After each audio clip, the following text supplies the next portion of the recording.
La Escuela El Arado y el Mar presenta El cielo encapotado anuncia tempestad. El cielo encapotado anuncia tempestad.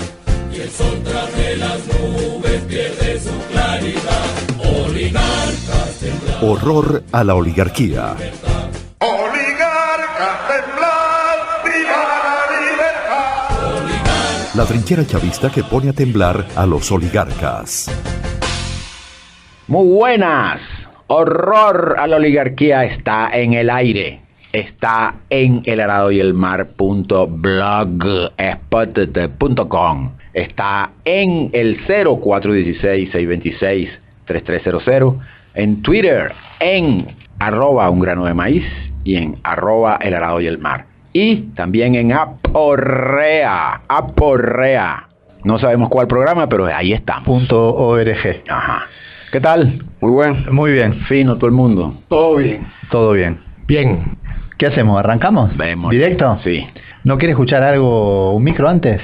¿De Fidel? Zúmbate, Sí. pues. Si es Fidel, sí. Vamos a escuchar a Fidel, que va a venir muy bien para comenzar a pensar antes de parrafear el texto rojo de hoy.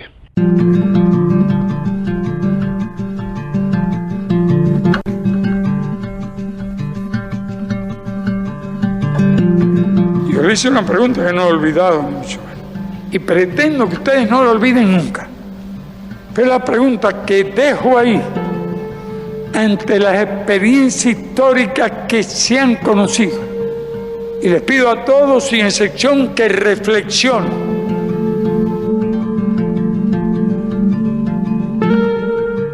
¿Puede ser o no irreversible un proceso revolucionario? ¿Cuáles serían las ideas o el grado de conciencia que harían imposible la reversión de un proceso revolucionario, cuando los que fueron de los primeros, los veteranos, vayan desapareciendo y dando lugar a nuevas generaciones de líderes? ¿Qué hacer y cómo hacerlo? Si nosotros al fin y al cabo hemos sido testigos de muchos errores y ni cuenta nos dimos. Es tremendo el poder que tiene un dirigente cuando goza de la confianza de las masas, cuando confían en su capacidad. Son terribles las consecuencias de un error de los que más autoridad tienen, y eso ha pasado más de una vez en los procesos revolucionarios. Son cosas que uno medita, estudia la historia, qué pasó aquí, qué pasó allí, qué pasó allá. Medita lo que ocurre hoy, lo que ocurrirá mañana, hacia dónde conducen los procesos de cada país, por dónde marchará el nuestro, cómo marchará, qué papel jugará Cuba en ese proceso.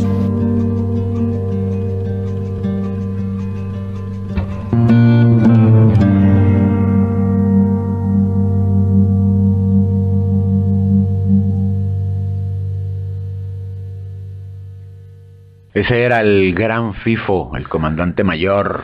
Fidel 2005, ¿no, Toby? En la Fidel 2005, Universidad de La Habana. 7 de la mañana. Se estaba despidiendo. Un testamento político. Sí. ¿Entiendes? Dice, la revolución se puede perder no por el enemigo, sino por nosotros mismos. Ahora... Y se puede perder sin darnos cuenta. Sí, y eso repetido aquí en Venezuela por nosotros, entonces ya es saltaron la talanquera, rompieron la unidad. No, si Fidel es el más autocrítico de su revolución, que tiene 60 años. Esto es una lección que hay que aprender, hay que criticar adentro. Es que es por eso que tiene 60 años. Exactamente. Es un llamado a la reflexión de los dirigentes, fundamentalmente. Allí toca la tecla, pues, de lo que no se debe hacer. Sí, porque dice algo muy, muy importante. Es impresionante el poder que tiene un dirigente y, por lo tanto, lo grave, el daño que puede hacer, los errores de la dirigencia. Recordando además aquello que siempre decía el Che y que también decía Fidel. El ejemplo es muy poderoso, pero tanto los buenos ejemplos como los malos ejemplos. Son poderosos. Vamos a parrafear entonces el texto rojo de hoy, que tiene mucho que ver con esto que nos invita a reflexionar Fidel. Texto que hemos intitulado ¿Por qué las revoluciones caen sin disparar un tiro? Es un hecho histórico que las revoluciones caen sin disparar un tiro. Parece que se derritieran. En un parpadeo aparecen convertidas en capitalistas y el socialismo desaparece sin dolientes. El hecho merece estudio. A nosotros, humanidad y país, nos atañe directamente. Un ejemplo de eso es la caída de la gloriosa Unión Soviética. Sí. Sin disparar un tiro cae y nadie salió, chico, a decir nada del socialismo y que los errores habían sido del capitalismo, allá en la URSS. Porque ya sabemos que el gran Fidel dijo que el Che que habían caído por los errores cometidos allí. Tú sabes que la vergüenza es muy grande, o la sinvergüenzura. Hay un video ahí en YouTube donde sale Gorbachov saliendo de una reunión con un alto funcionario de Estados Unidos y dice que van a romper las relaciones o van a reestudiar las relaciones con Cuba. Entonces ahí la llevan a un plano ya de estrangulamiento, de entrega. Entonces lo hace junto con, fíjate, el jefe del gobierno soviético, lo hace junto con el jefe del capitalismo mundial. Entregan a Cuba y Cuba resistió. Eso está ahí. Es una sinvergüenzura increíble de que cuando la gente pierde piso en sus principios, ¿verdad? Y ese país perdió piso en sus principios y se entregó. Lo mismo que la China. Sí, porque además ya cuando estaba Gorbachov, y nosotros siempre lo decimos, ya la URSS estaba derrotada. Eso es lo que vamos a estudiar hoy. Estaba derrotada la URSS, pero no el socialismo. No, fue una derrota más del capitalismo. Ajá, sí, exactamente, aunque yo no concuerdo mucho con esa tesis. Algún día teníamos que hacer un programa. No fue una derrota del capitalismo, porque en la URSS no había el capitalismo como lo conocemos. Podemos decir del reformismo, pero bueno, en todo caso no fue derrotado el socialismo y no peleó el socialismo en los finales, ¿no? de la URSS. Esta discusión es muy importante, nos atañe a nosotros, porque esta es una revolución que está en peligro de perecer. Exacto. Entonces tú tienes que estudiar qué es lo que ha pasado con otras revoluciones para corregir nosotros. Ya Fidel nos da la primera enseñanza. Los dirigentes tienen que andar derechitos, porque los dirigentes pueden hacer mucho daño, ¿verdad? Y segundo, él habla de la importancia de los dirigentes, es decir, el dirigente tiene que dirigir y para donde él dirija es muy importante, es definitivo. Y dice algo ahí muy... Eso va en contra de esta teoría anarquista, que el pueblo de abajo para arriba, que las VC produzcan. Señores, los dirigentes tienen que dirigir la discusión y todo su papel y todo. Claro, de lo contrario sería la fuente, pues, del reforzamiento de los valores del sistema capitalista que tú quieres superar. No, ignorar los efectos de la dominación. Si tú como dirigente nos das el ejemplo a la masa, una masa sometida por milenios a los valores del egoísmo, del capitalismo, esa masa nuevamente es retrotraída a seguir estimulando pues, los valores del capitalismo. Sí. Y hay algo que dice Fidel ahí que me parece central y que explican también la permanencia de la sobrevivencia de la Revolución Cubana, es aquello que siempre dijo el Che y que también lo decía Fidel, el socialismo o la revolución es un hecho de conciencia.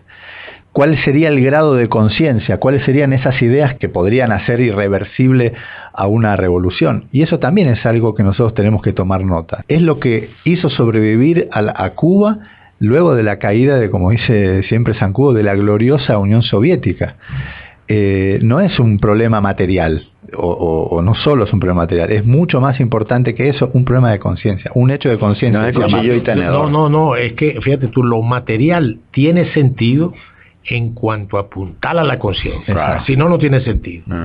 Porque si lo material fuera solo nos llevara, o sea, en conciencia nos llevara al socialismo, a Alemania, a los gringos y tal y tal. Claro. Y eso de elevar las fuerzas productivas para llegar a la revolución ignora la inmensa fuerza productiva que tienen esos países.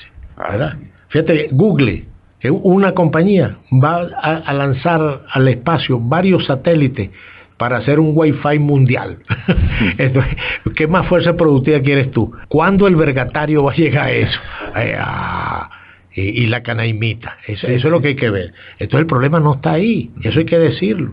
Dele, pana. Si estudiamos a las revoluciones traicionadas, o mejor, a las revoluciones restauradas, lo primero que encontraremos es que en el momento del desenlace, cuando se decide su permanencia, ya la revolución no tiene condiciones para resistir, para enfrentar a la restauración. Los valores capitalistas ya colonizaron a la masa. El socialismo quedó solo como un recurso retórico, como un cascarón vacío. Lo anterior lo advirtió el Che, alertó sobre el uso de las armas melladas del capitalismo para construir el socialismo. Se refería a las relaciones económicas capitalistas, al mercado, pero sobre todo a la conciencia egoísta que con ellas se entrelaza. Claro, cuando Yeltsin se monta en aquel tanque de guerra, ya todo estaba decidido. No se decide en ese momento. Sí. Él se monta y ya la masa estaba desencantada y Gorbachov ya no encontraba qué hacer, porque Gorbachov está planteando morigerar el capitalismo, un capitalismo pero controlado, con una precios justos y una serie de cosas así. Y llega Yeltsin y dice, no, ahora es capitalismo del propiamente dicho, pa'lante, que sin ningún control. ¿Entiendes? Eso es una experiencia para nosotros. Cuando tú sales a controlar el capitalismo y no quieres avanzar, quieres hacer una revolución con freno, te aparece un Yeltsin y te manda a la historia, a las duchas. No, pero a las duchas, no, al desván de la historia, ni siquiera la historia, al hombrillo. Eso hay que decirlo. Sigan. No, y esto que cuando en el momento del desenlace ya estaba decidida la revolución, que no podemos quedar esperando los marines que lleguen a La Guaira con los portaaviones, con las armas en la mano, y ya resulta que en la conciencia ya estábamos derrotados. Y la aparición de Gorbachov al principio creó esperanza. Por lo menos Ludovico Silva se entusiasmó mucho con el Glasnost. Pero ¿en qué terminó? Sí, porque Ludovico y esa gente, esos pequeños burgueses, en definitiva, y lo que buscan es algo que suplante la lucha de clases, que es una democracia y tal. No hay tal democracia. No, mientras existan clases sociales es dictadura. Y si al que no lo crea le pasa lo que le pasó a la clase. No. ¿Entiendes cómo es? Por cierto, Ludovico, no voy a hablar mal de Ludovico, sí. Es así. Si consideramos al socialismo como la sustitución de la conciencia egoísta por la conciencia amorosa, por el sentido del deber social, encontraremos que la elevación del egoísmo en la masa es el signo mayor de la pérdida de condiciones para el socialismo. Pero fíjate tú, ¿qué es lo que pasa ahí? ¿Qué es lo que pasa? Cuando tú haces el capitalismo, óyeme esto, Saturno, tú que eres un tipo místico. San Agustiniano. Fíjate tú. Él es tomista, disculpen. Santo Tomás. Pero bueno, lo que sea. Cuando tú haces capitalismo, el capitalismo se constituye en un fetiche, el capital, el dinero. Y el dinero empieza a dirigir la política y la economía y las masas. Y a los dirigentes. Entonces los dirigentes creen que están mandando. Pero mira, hay que decirle esto. No, si le decimos eso a la gente, vamos a perder las elecciones. Pero mira, la gente tal, vende lo que sea para comprar producto y zumbar lo que a la fiera popular. Entonces, ¿quién manda? Cuando tú creas el capitalismo, es como hablamos en estos días, es una droga. Es una droga que te crea adicción y reproduce, como todo vicio, reproduce sus propias justificaciones. Como el capitalismo. Hay dos hechos históricos que son todo lo contrario a eso. Muchas gracias. No. Explíquese. En este sentido, ¿no? El golpe de Estado contra el presidente Chávez y el sabotaje petrolero, donde la masa jugó un papel estelar, fundamental para la recuperación del mandato del presidente Chávez y de la continuidad de la vía revolucionaria. Por ejemplo, ahí había una relación del líder fundamentalmente con la masa, que hizo posible que esa situación del golpe de Estado y del sabotaje petrolero se revirtiera a favor de la revolución. Ahora bien, ¿cuál es el mecanismo de esta restauración de la conciencia egoísta? Por supuesto que tiene un fundamento económico. Se restituye, se fortalece la propiedad privada de los medios de producción. La excusa es la necesidad de crear bienes y de esa forma se entregan grandes sectores de la economía al egoísmo capitalista. Junto a esto, se estimulan formas económicas que, aunque de propiedad social administradas por el Estado, funcionan como unidades independientes cuyos intereses están enfrentados a los intereses de la sociedad. Eso lo podemos ver, lo de las empresas, lo podemos ver cómo funcionan, funcionan como unidades aisladas de las empresas del Estado. Por ejemplo, Ciudad Guayana, Sidor, que acá ratico andan en paro. Y eso es más dramático porque si estudiamos lo que pasó en la URSS y las tempranas advertencias del Che sobre el cálculo económico, y es suicida lo que estamos haciendo. Claro, pero en no revertir esa ideología. Pero dice Trotsky, el intocable o el innombrable, dice Trotsky que... Bueno, y no hable mucho de Trotsky, que anda Aranguibel de nuevo revoloteando por ahí. Mira, dice Trotsky y Rosa y Luxemburgo y toda esta gente clásico, que más perjudica la pequeña y mediana industria en los términos de conciencia que la gran industria. Entonces nosotros vemos como una gran cosa que, bueno, ahorita le vamos a dar $2.000 millones y eso es que el sector productivo, pequeños y medianos empresarios, esos crean más conciencia egoísta, son más fanáticos del egoísmo y del trabajo descabellado que las grandes empresas. Y reproductores de la cultura capitalista burguesa. Sí, claro. ¿No? Y todas esas pymes y microempresas andan por que hacen más cercana la propiedad a las personas, a los sujetos. Lo sienten más propio. Es más propia, claro. Y otra cosa, ya sabemos que en este país esos 2.000 millones que soltaron ayer y en esta semana se los van a robar una vez más, porque no van a producir absolutamente nada ni van a subir las fuerzas productivas, porque estos de aquí son unos ladrones. Y en caso de que produzcan también van a robar, porque es un robo. Pero espérate. Entonces salvan los capitalistas. Los muchachos lo único que hicieron fue agarrar unos dólares. No, tranquilo que no van a explotar a nadie. Es siguiente, pero es que el asunto más que atacar y decir es que desde el punto de vista de la lógica capitalista, ellos no pueden funcionar de otra manera, porque el capitalismo busca reproducir el capital, y si a ti te dan un capital, unos dólares, ¿verdad? Tú en lugar, el capitalista, de ponerlos a producir y tener que enfrentarse a una ley del trabajo, a un control de precios y no sé qué, sindicato, lo que es, se los lleva para el mercado negro, donde se mete 5 o 6 veces más, o para la bolsa de Nueva York, y se va tranquilo, compra un apartamento y se va para Miami. O sea que en vez de ponerlos a producir, los pone a reproducir. Y eso es lo que han hecho, no es un invento mío, eso es lo que han hecho. Oye, y pueden hacer una mentira, le tiran al fiscal 4 lochas, montan un galponcito, hacen un parapeto, un similicuiri ahí, y el resto para allá. Y lo que hacen es importar. ¿Entienden cómo es? Sí. Vamos a retomar el texto. Estamos ya entrándole al hueso de la columna cuando intentamos comprender qué pasa, que la revolución se pierde imperceptiblemente. No nos damos cuenta y ya se perdió. Y eso lo dice el Che. Sí. No nos damos cuenta cuando perdimos el camino. Ajá. Aunque aquí sí nos dimos cuenta cuando es. Perdónanos, Che. Perdónanos por los pecados cometidos. Gracias al Che. Gracias. Usted lo defiende por... El Che era del Boca Juniors. Mira, el Che dice eso y aquí nos dimos cuenta. En el momento en que nos desviamos fue cuando mataron a Chávez. Hay que volver a Chávez y volver y discutir el asesinato de Chávez. Mañana podemos discutir el documento ese de los obreros. Ahí los obreros nos están invitando a debatir un documento que el borrador que me pasaron es muy muy bueno, muy combativo, muy fuerte. Quizá mañana podamos venir con alguno de ellos a discutirlo acá.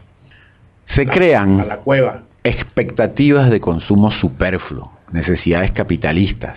El comportamiento de los líderes apuntala estas necesidades artificiales. Finalmente, se abandona la lucha ideológica. Se prestigian salidas individuales, egoístas, Los valores del deber social son sustituidos por el éxito individual. Los ejemplos sociales son suplantados por ejemplos individuales. Una muestra: en la China restaurada, los millonarios son exhibidos como metas de éxito. Pues sí, fíjate cómo ha cambiado la China, los valores ahí, pero eso venía, Mao Zedong se dio cuenta y tiró aquella revolución cultural, sí, y aquella gran pelea interna y las 4 larvas, y que ha llegado a nosotros confuso, pero esa revolución se viene perdiendo, y esa es la tesis del texto, antes del desenlace, ¿verdad? Y lo de la URSS también, fíjate que las grandes compañías quedaron en manos de la burocracia. Sí. Parece que una de esas compañías la compraron por $1, un trámite ahí nada más, y inmediatamente arreglaron lo del capitalismo. Fidel dice en un discurso que siempre comenta Zancudo, que le encanta, un discurso del 89 de Fidel, extraordinario, está en YouTube, lo pueden buscar en Camagüeyes, ¿no? Ese discurso. Que incluso cuando cuenta parte de la historia de la URSS y de la lucha ideológica que había en la Unión Soviética, dice que llegaban a prohibir incluso revistas científicas, o sea, materiales científicos de la URSS por su alto contenido reformista. Y Fidel dice no solo el trabajo que hacían los tanques pensantes imperialistas gringos en la URSS, sino el trabajo de zapa que hacían esos sectores en la Unión Soviética. Trabajo de zapa en Cuba. Porque fíjate, ahí hay otro elemento, como dice Saturno, mira, que es las revoluciones, cuando están en ese periodo de decadencia, vamos a ponerle así, se vuelven muy reaccionarias y empiezan a exportar reacción, restauración. Sí. Fíjate, entonces ya Cuba dice, y Fidel lo dice, que la Unión Soviética, cuando estaba en su periodo de que ya estaba tomada por los valores capitalistas en la base, no se había expresado eso, había que tenerle cuidado porque lo que exportaba no era revolución. Y eso no es ningún invento de Fidel, lo dice el Che. Esa es la gran prédica del Che.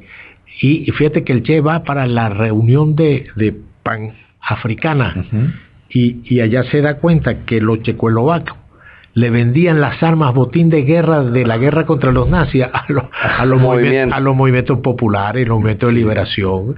Entonces fíjate, eso es un hecho histórico. Sí. La revolución, cuando está así, se vuelve reaccionaria, y tan reaccionaria es lo que te estoy contando, que Gorbachov llega y se reúne con el tipo y le entregan a Cuba. Entonces lo que es esa coño de madrada. Mira, y ya en los años 60 habían signos de esa entrega en la Unión Soviética, y a través de una película, un documental épico sobre la historia de Cuba, en la que se invirtió lo mejor del talento cinematográfico ruso. En algunos de esos rodajes participó el Che y Fidel, porque era un interés muy grande el que había por lo que iba a resultar de esa película. A los rusos no les gustó el final y la congelaron, la metieron en un congelador hasta el año 2004, que la compraron los gringos estos. Robert Redford fue. No. Los dos directores estos que son panas. Coppola y el otro. Oye, Zancudo sabe, ha llegado la cultura. Que yo vi la película, yo que Humberto tiene años con ese problema. Sí, no, bueno, pero incluso dice Coppola que por no haber sacado esa película en su tiempo, el lenguaje cinematográfico se pasmó. Vete que pedirle que hable de cine y hable de las torres, se queda mudo. Y de arte. Vamos, que nos queda un tramo muy importante del texto. La dirigencia abusa del poder, se olvida del sentimiento colectivo, se ampara en la disciplina y la responsabilidad revolucionaria para apuntalar medidas económicas francamente capitalistas. Nadie reclama, nadie adversa. Sería romper la unidad, dicen, hacerle el juego al enemigo. Decreta en la práctica el sálvese quien pueda capitalista. Poco a poco comienzan a renacer los vicios del capitalismo. La corrupción arrecia. Entre tanto, la masa, en silencio, se desencanta de la revolución, que un día la emocionó hasta la lágrima, por la que era capaz de dejarlo todo. Sus líderes se desdibujan, pierden autoridad moral, se convierten en esclavos, personalizaciones de un fetiche, de un falso Dios que ellos mismos crearon y no gobiernan. El capital, sus intereses, lo decide todo. Bicho. Están gobernados. Sí, así es. Rematemos. Remate, pues. Cuando llega el momento decisivo, las masas están en la acera de enfrente, sentados en silencio, expectantes, no participantes. Los dirigentes se encuentran íngrimos, apelan a la fuerza, sacan los tanques y así firman su acta de defunción. La revolución va al panteón. Al otro día, todo sigue igual. Solo se legalizó lo que ya existía. Solo ocurrió un cambio de hombres. ¿Qué más va a decir? Vergación. Bueno, listo, esto se acabó. Fuerte ese texto que va a traer mucho que hablar. Ojalá sea para debatir y para corregir, para que la revolución nuestra no termine en el sendero de las anteriores revoluciones, que ya sabemos cómo terminaron y lo dramático que fue para la humanidad la derrota de las mismas, ¿no? Y decir que la lucha ahorita en lo interno es en lo ideológico. Sí. No abandonar esa lucha ideológica. Sí, exactamente. Porque si abandonamos la lucha ideológica ya todo estará perdido. Uh-huh. Muy bien, vámonos entonces. Nos reencontramos mañana en esto que hemos intitulado Horror, no joda, la oligarquía.